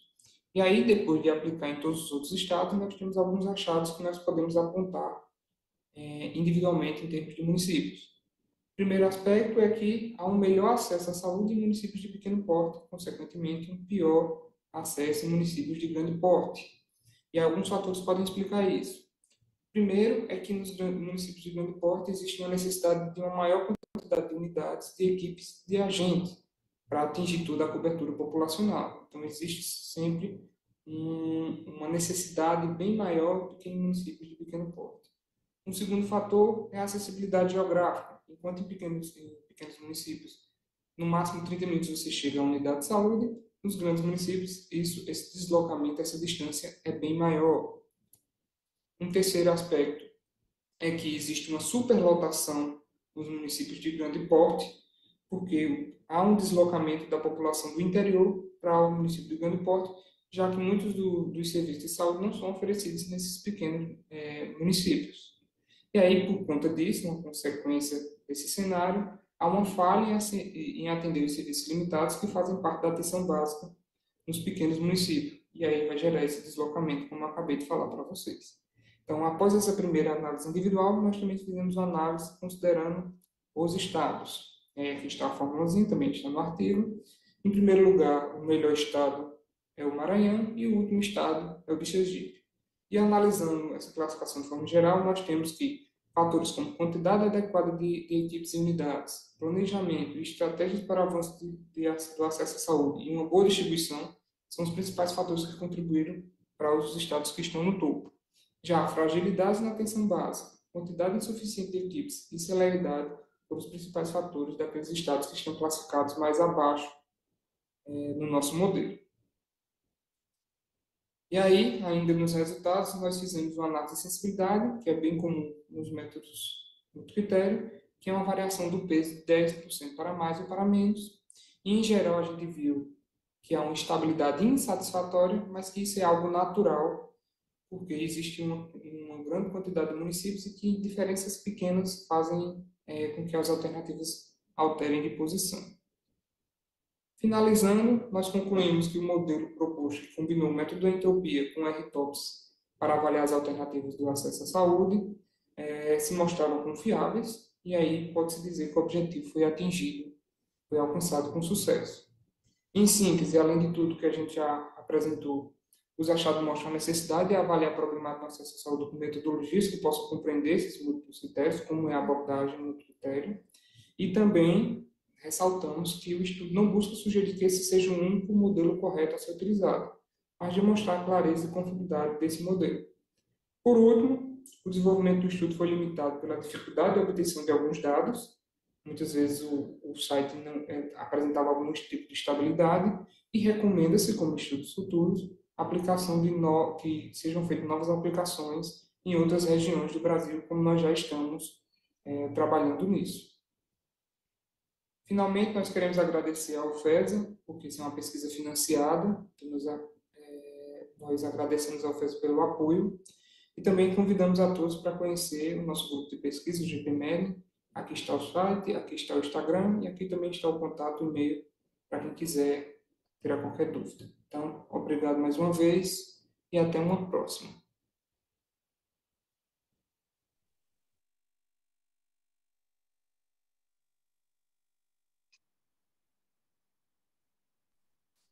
Parabéns, Renan, aí pela apresentação. Eu passo a palavra aí para a professora Ana Lúcia e o professor Alberto.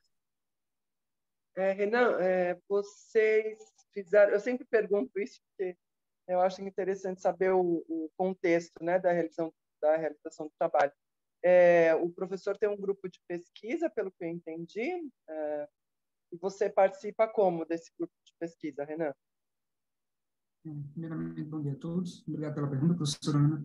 Eu sou coordenador do grupo de pesquisa aqui na UFES, e esse trabalho já é o terceiro trabalho de 3 anos que a gente vem num projeto de pesquisa sobre o acesso da atenção básica. Começamos fazendo a análise da revisão, se era importante ou não, depois analisamos o estado, agora fizemos a análise para uma região toda, propondo esse índice, e agora a gente está a análise do Brasil como um todo. Então, esse trabalho foi fruto, esse específico, da iniciação científica da aluna Smir. Entendi. Eu quero dar muito, assim, eu fiquei muito contente de vocês terem submetido o trabalho aqui para o SEMEAD e para o grupo de operações de serviço. É um trabalho que tem uma extrema relevância, a gente sabe, né? A atenção à saúde, a questão da alimentação também, né, escolar, que também está sendo muito debatida hoje em dia, porque muitas das crianças só conseguem ter acesso à alimentação se elas forem para a escola, teve muito problema durante a pandemia.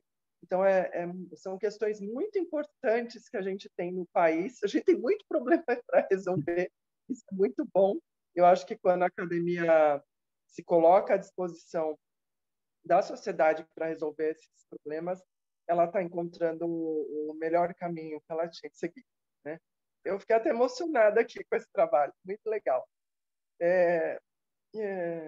E aí eu queria saber como foi o acesso aos dados, porque eu sei que a grande dificuldade hoje de trabalhar com esses métodos quantitativos, né? Primeiro que a gente não tem no Brasil a gente não tem isso muito forte, né? Que é essa coleta de dados e tudo mais, né? Então eu vejo o pessoal lá que trabalha com essa história da alimentação escolar, que trabalha comigo lá na Unip, eles têm muita dificuldade de conseguir dado, tem que ficar juntando base de dados para conseguir depois fazer uma correlação, né, e tentar entender um pouco melhor como apresentar esses dados e como eles podem ser úteis para políticas públicas e etc. Né? Eu queria saber um pouquinho de você sobre essa questão dos dados. Foi um dos principais uma das principais dificuldades que nós encontramos. Tem um site no Ministério da Saúde, que é o SAGE, que lá tem essas informações, mas ele é instável. Então, um dia está funcionando, passa 2 semanas sem funcionar, outro dia funciona, e aí, em determinado período da pesquisa, nós também entramos com um pedido no portal da transparência para alguns estados e municípios que não tinham essas informações divulgadas. Na maioria não responderam, mesmo sendo lei, tendo que responder, eles não responderam. Então, a gente teve que ficar nesse trabalho de formiguinha, esperando o site ficar estável, aí pegávamos uma quantidade, depois, e assim por diante, a gente foi conseguindo essa região Nordeste no primeiro momento. E até por isso que a gente começou por uma região e não logo para o Brasil inteiro, porque só o processo de coleta de dados demanda muito tempo. Mas continuamos coletando, ainda estamos esperando resposta dos nossos pedidos no portal de transparência, mas é tudo bem difícil, realmente. Eu acho que essa iniciativa de vocês de irem para o portal de transparência e tudo mais e exigirem os dados, eu acho que isso já é uma maneira de ser ativo nisso, né? De tentar ver se essas coisas realmente funcionam, porque é muito importante mesmo a gente ter esses dados para as nossas pesquisas e, infelizmente, aqui a gente não tem essa cultura, né? Você vê agora quanta dificuldade que as pessoas do IBGE estão tendo, que as pessoas não querem responder e não entendem o quanto é importante você ter acesso a esses dados para tomar ações que sejam mais inclusivas, né? Que possam abranger a maior parte da sociedade, né? E não só deixar alguns grupos elitizados tendo acesso às coisas e deixar outros sem acesso, né? Por exemplo, a saúde, que é uma coisa bem básica. Então, eu fiquei muito feliz de ter recebido o trabalho. Queria agradecer vocês pela iniciativa da pesquisa e, mesmo com os obstáculos ainda existirem, realmente é um tema muito importante. Parabéns mesmo. Fiquei muito feliz de ter recebido o seu trabalho. Obrigado. Só um último comentário. Você falou da questão do semiárido. A gente está também começando a quebrar um pouco das barreiras. Como ele é um trabalho que usa muitos métodos mais para a área de engenharias, então a gente tinha uma dificuldade em enviar para Congresso de Administração, mas agora, desculpa, a gente já conseguiu. Desculpa. A gente já conseguiu mandar agora no SEMEAD. Os outros 2 trabalhos nós conseguimos passar no ENAMPAR, então a gente está vendo uma crescente relevância desse trabalho que está fazendo com que ele quebre essas barreiras que existiam anteriormente. Então, é um aspecto que você falou que eu achei bem interessante, eu quis reforçar. Obrigado mais uma vez. Eu que agradeço. Bom, obrigado, professora Ana. Professor Renan, parabéns. É um trabalho de formiguinha, vou dizer, um trabalho de formigueiro. Fazer pesquisa com 1.700 e tantos municípios nesse nosso Brasil varonil é coisa de louco, né? Eu estou orientando um aluno meu justamente sobre esses portais de transparência, né? Eu fico restringindo, realmente é aquilo que você falou. Você pede informações, não vem, né? E olha que eu estou com um aluno no TCE, o TCE pede, mesmo assim, o município não responde. Então, é complicado. Então, queríamos fazer uma pesquisa com todos os municípios do estado. Não, com os maiores. Não, com alguns maiores e alguns menores. Não, uns do centro, um do norte, um do leste, um do oeste, do sul, porque é complicado, né? Então, parabéns. Olha, trabalho maravilhoso. Mais uma vez, reforço aqui, né? Trabalho útil. Isso daí tem que ser passado depois às autoridades competentes para ver essas melhoras, né? Então, quanto ao trabalho, maravilhoso. Eu só tenho 2 considerações a fazer. Primeiro, ficou muito interessante que os menores municípios, aqueles que têm maior qualidade no atendimento da saúde, uma coisa que realmente eu nunca imaginaria isso, né? Eu tive muito tempo fora de São Paulo e a gente vê aqui muita coisa, muita gente, qualquer lugar sempre lotado. Aí você vai para o interior, tranquilo, é fácil. Mas talvez algum dado pode distorcer um pouquinho as informações. Por exemplo, em muitos casos nós temos deslocamento do pessoal do interior para a capital. Por quê? Talvez falte especialidades. Então, talvez colocar no trabalho que o atendimento dos pequenos municípios será clínica geral, é isso, é aquilo, mas falta algumas especialidades que ele tem que ir para cidades maiores. Inclusive, isso aí seria um dado importante para o Ministério da Saúde ou a Secretaria da Saúde, para justamente dar uma espalhada nisso daí, né? Eu não entendo muito de saúde, mas de logística eu trabalho. Então, talvez, se você quiser colocar todas as especialidades numa UBS, talvez seja inviável, mas talvez repartir. Algumas UBSs têm essas especialidades, as outras mais perto têm as outras, para que no final sempre tenha alguém daquela especialidade atendendo a população, né? Isso aí seria talvez um dos aspectos, né, para se considerar o que está faltando e aonde. E o segundo aspecto, eu achei muito interessante a escolha aí dos critérios, né? Qual que será o método de tomada de decisão. Mas eu não consegui perceber na conclusão como é que essa escolha desse método vai melhorar o atendimento da saúde, né? Talvez, não sei, para mim não ficou muito bem claro, né? Talvez dar uma melhoradinha nessa redação final, né? Com a adoção do critério tal, espera-se que aconteça isso, ou facilite aquilo, ou gere benefício, etc. No geral, parabéns, trabalho excelente, que, claro, né, precisa ser estendido ao resto do país aí, né? Parabéns pela iniciativa e pela qualidade do trabalho, tá? Era isso que eu tinha a comentar. Obrigado. Obrigado, professor Alberto. Posso comentar ainda, professor Alexandre? Sim. Claro. Sobre essa questão dos limitadores, a gente fala de forma geral, a gente aprofundou bastante esse estudo, mas como eu falei até na apresentação, a gente teve uma dificuldade com quantidade de espaço do artigo e da apresentação.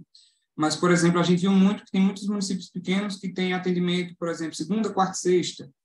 Então, no dia que não tem atendimento, o pessoal já vai para um município de grande porte. Então, tem essas especificidades que a gente não conseguiu trazer no trabalho pela limitação, mas que sim, a gente vai aprofundar mais, até para trazer mais contribuição para os leitores. E o segundo aspecto é o modelo tende a mostrar quais são os problemas, onde é que está causando esse estado está pior ou esse município está pior. Então, através do modelo, a gente vai dizer, aqui é onde está ruim, aqui é onde pode melhorar. E aí, a partir daí, os gestores na área da saúde, eles podem implementar alguma política pública para resolver esse problema. Logicamente, nós vamos ter uma sessão de discussão também nesse artigo, e por conta da restrição a gente não conseguiu trazer, mas temos uma quantidade enorme de informações para trazer em artigos futuros. Então, agradeço mais uma vez pelas considerações, professor Alberto.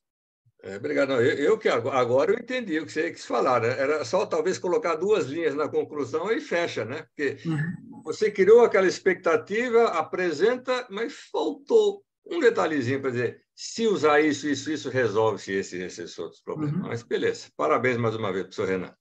Obrigado. Eu acho que ajuda a fazer um mapeamento, né? Usando o que ele falou, né? Uma coisa mais holística, né? Usando vários critérios, né? E tentando apontar tipo um reloginho assim, né? Um cockpit, né? Aonde que você precisa atuar, né? Olhando esses fatores, quais são os seus pontos fortes e fracos, né?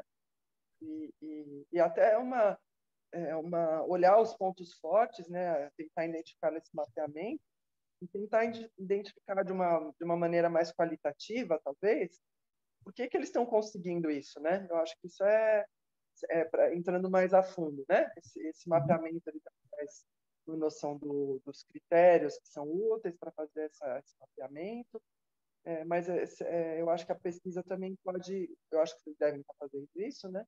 Evoluir para pegar esses casos que são exemplares, né? E tentar entender quais são as práticas, né, que eles estão utilizando, né, o que está fazendo com que eles sejam melhores, né, do que os outros. Muito legal. E eu entendo também com esses dados que eles estão conseguindo, vai dar para dimensionar direitinho quais são as especialidades, qual é o número de especialistas que devem ser alocados em que lugar, né? É como se fosse assim, um estoque de produtos, né, na logística, né? Que filial precisa de que quantidades de que produtos. Né? Aí você vai descentralizando, você vai espalhando, você resolve o problema, porque realmente é quase um crime você considerar aqueles postos, né, de saúde lá que tem aquela um mundaréu de gente vindo para ser atendido, né? Eu trabalhei no Mato Grosso do Sul, a gente, além dos nacionais, ainda tinha os internacionais que, coitado, nos países vizinhos não tem, né? Paraguai, Bolívia, essas coisas, não tem estrutura, o coitado não tem onde recorrer, vai na UBS brasileira. E você vai dizer, não. Então, é complicado, tem muita coisa ainda a ser feito, mas com esse dado, com essas informações, acredito que a gente consiga melhorar e melhorar muito aí, né? Beleza. Mas muito bom, obrigado aí, parabéns, Renan, também pela apresentação e todos os comentários, né? Só relembrando, pessoal, eu coloquei aqui no chat, vocês conseguiram ver uma mensagem sobre a avaliação aqui da sessão? Então, peço, por favor, né, que todos também, ao final aqui, possam responder o questionário de avaliação dessa sessão que a gente participou. Eu vou colocar aqui no chat também, deixa eu até entrar aqui e já colocar, o link para a sessão de networking, né? Então, por exemplo, a gente tem um horário para fechar a sala aqui, né? Porque as salas aqui no Zoom, elas são utilizadas para todos os horários, né, de participação. Então, se alguém quiser se deslocar até aqui nesse link, né, que é a sala de networking, para poder bater um papo, conversar, estender um pouquinho mais as considerações feitas aqui na apresentação, tudo bem? Então, o link está disponível aqui já no chat. Bom, então, para a gente poder finalizar, nosso tempo já está terminando, gostaria que a professora Ana Lúcia e a professora Alberto, né, fizessem umas colocações finais, né, com relação às apresentações de hoje.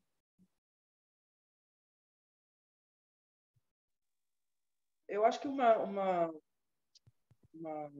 linha, né, que a gente pode traçar aí, que pode ser que amarre, né, esses trabalhos, né, que eu acho que está por trás de todos esses trabalhos, é uma questão que a gente está percebendo nas nossas pesquisas que a gente faz aí no âmbito do BRIDGE, né?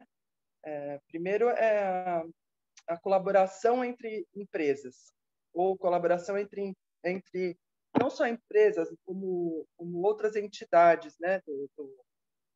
Entidades governamentais, universidades, criando uma rede, né, de colaboração. Eu acho que isso está por trás aí dos trabalhos que a gente está vendo, né? Uma maior interação, né, entre todos esses atores que a gente tem aí, não só as empresas, mas o governo também. Isso muito facilitado pela transformação digital e pelas tecnologias que a gente tem hoje, né? Então, eu acho que a tecnologia tem possibilitado isso, né? É uma coisa que me atrai, né? Eu sou dessa área de gestão da tecnologia da informação e da tecnologia da informação sendo usada como estratégica, né, pelas organizações, né? Não só como um suporte, mas passando a fazer parte até dos produtos, né? No caso do food service, a gente vê isso, né? No autoatendimento, a possibilidade de ter o autoatendimento pelo uso da tecnologia. Também a questão do PSS, né? Então, levando a empresas a prestarem serviços justamente entrando em áreas de negócio que elas não tinham expertise, né? Mas adquirindo essa expertise e sendo suportadas e a tecnologia também passando a fazer parte da estratégia, né? Para ela alcançar, né? E fazer um monitoramento, por exemplo, quando ela começa a prestar um serviço que vai além, né, da desenvolvimento próximo do produto, mas todo um rastreamento do produto ao longo do ciclo de vida, né? Como fazer isso? Eu acho que a tecnologia está possibilitando isso também. No caso do blockchain, nem se fale, né? Então, e essas outras tecnologias de internet das coisas, computação em nuvem, tudo isso, todas essas tecnologias sendo usadas para ajudar no agronegócio, para dar mais credibilidade, rastreabilidade, confiabilidade, né? E, de alguma forma, eu acho que isso pode ser aplicado também na área de saúde. A gente vê muitos trabalhos sendo desenvolvidos, né, na área de saúde e tem usado muita tecnologia, né, poder melhorar, né, a prestação de serviços, né, e tudo mais. Então, eu acho que se eu fizesse uma amarração dos trabalhos, eu faria nesse sentido, né, em salientar o aumento da colaboração entre empresas e outras organizações, e também a questão da transformação digital passando a ser estratégica nessa colaboração. É isso. Obrigado, professora Ana Lúcia. Eu endosso também, né?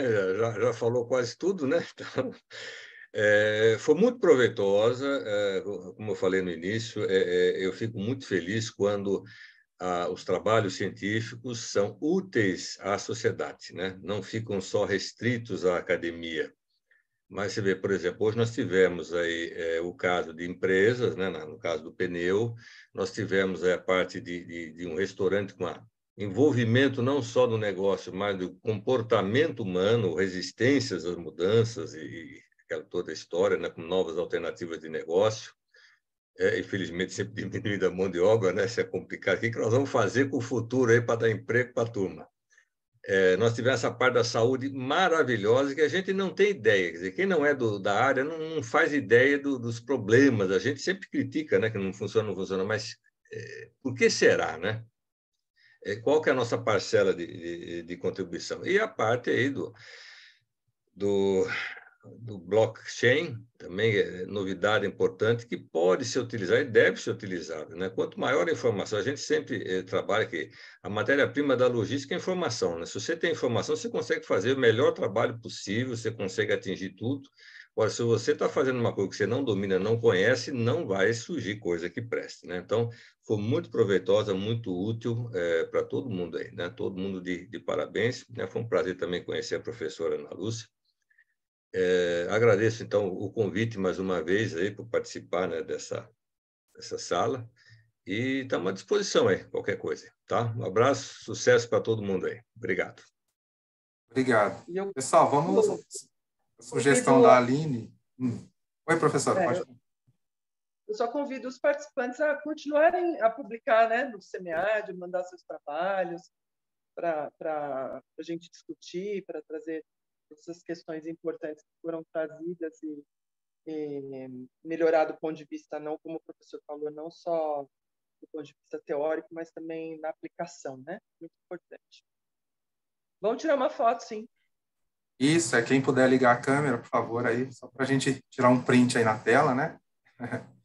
Cada um tira o seu print aí, ou foto.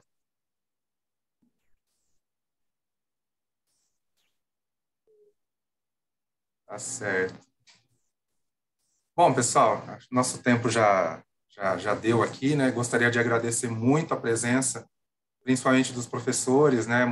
Moderadores aqui da sessão, professora Ana Lúcia, professor Alberto, e, é claro, né, a participação de todos os autores aqui que que submeteram o trabalho ao SEMEAD e que também estiveram disponíveis aqui para fazer a apresentação, comentários, né, esclarecimentos aí sobre o trabalho. Então, realmente, endosso tudo aí que todo mundo falou, os professores, né, realmente gostei muito, principalmente dessa parte da aplicação prática dos trabalhos, né, isso que na área de administração, né, na área de gestão, é muito importante isso, realmente, né. Então, muito obrigado a todos. Só relembrando, então, por favor, pessoal, link lá de avaliação da sessão e tem o link aqui para o network, né? Quem quiser agora se deslocar, como se fossem os corredores do SEMEAD, né? Para a gente poder continuar a conversa aqui. Tudo bem? Então, um bom dia a todos e muito obrigado mais uma vez. Tchau, tchau. Obrigada. Tchau, tchau. Obrigada, gente. Tchau. Tchau, sucesso para todos. Obrigado, professor. Para o senhor também. Tudo de bom. Obrigado. Valeu, abraço. Professor, prazer. Então, prazer, tchau, tchau.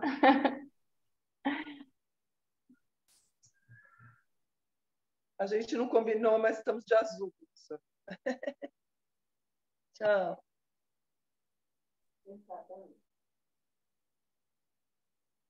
Tchau, professores, muito obrigado, tá? Professor Alberto, muito obrigado. Professor Alexandre também, muito obrigado. E a gente pode, né, encerrar aqui e sair da sessão. Quem quiser bater um papo, Tem o network. É, E o Ademar, network. precisa parar o recorde aqui, a gravação, ou a hora que sai já para sozinho, né? Acho que sim, né? Para automaticamente, né? Eu já vou sair, a hora que a última pessoa sair, Já termina. termina, tá bom? Então tá Pessoal, ótimo. obrigado, um abraço, foi um prazer conhecê-los aí. Estamos à disposição aí, tá? Ok, professor, Até a tudo de próxima, bom. se quiser. Tchau, tchau. Tchau, tchau. Tchau, obrigado. Tchau, Ademar, tudo de bom. Tchau, Alexandre, valeu.